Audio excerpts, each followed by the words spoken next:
Thank you, Nikki. So, today, in a chaotic race to say the least, the highest placed Brit on the grid. We're going to take a look at his race and all the eventualities, and that was Dan Ticktum.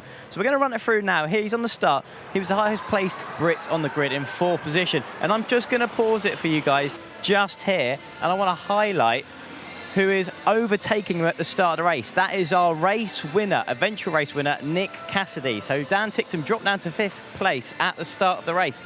And why this is interesting for me is the strategy that was employed by Jaguar throughout the race that eventually led to Nick Cassidy winning by a comfortable margin. Dan Ticktum at the start of the race, he was mirroring what the Jaguar driver was doing. He slotted in behind him. We also then, as we ran down through 4 and 5, see the incident in the background here. I'm going to run it through here and again just highlight what's going on in the background behind Dan Ticktum. So he was lucky to be just ahead of the carnage happening behind, with Max Günther and Mortara having their incident there on the first lap. But he's tucked in nicely behind Nick Cassidy.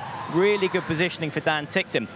Now again, we're going to run it through here. We're now down on the entry to the last couple of corners, and you can kind of just see around the corner there the driver that started on pole position, Mitch Evans, started the race on pole. His strategy brought him back into contention for the likes of Dan Ticktum. Contact was made. Dan Ticktum making that overtake and actually causing contact of the car, one in front of the car he was meant to overtake, spinning Mitch Evans around. That was his race done and dusted. And again, we come down into the 4 and 5. This was a sequence again where we saw the incidents happening just around the exit with Mortara and Günther on the first lap. You can see the direction of travel for Dan Ticktum making the overtake down into 4. He's just carried too much speed and he locks the front tyre, and unfortunately for Dan, goes into the wall. So not only was it a disaster where his race fell apart, but equally he had the potential for a really strong result because he was behind Nick Cassidy. Unfortunately, because of that incident with Mitch Evans, he's picked up a 5-place grid penalty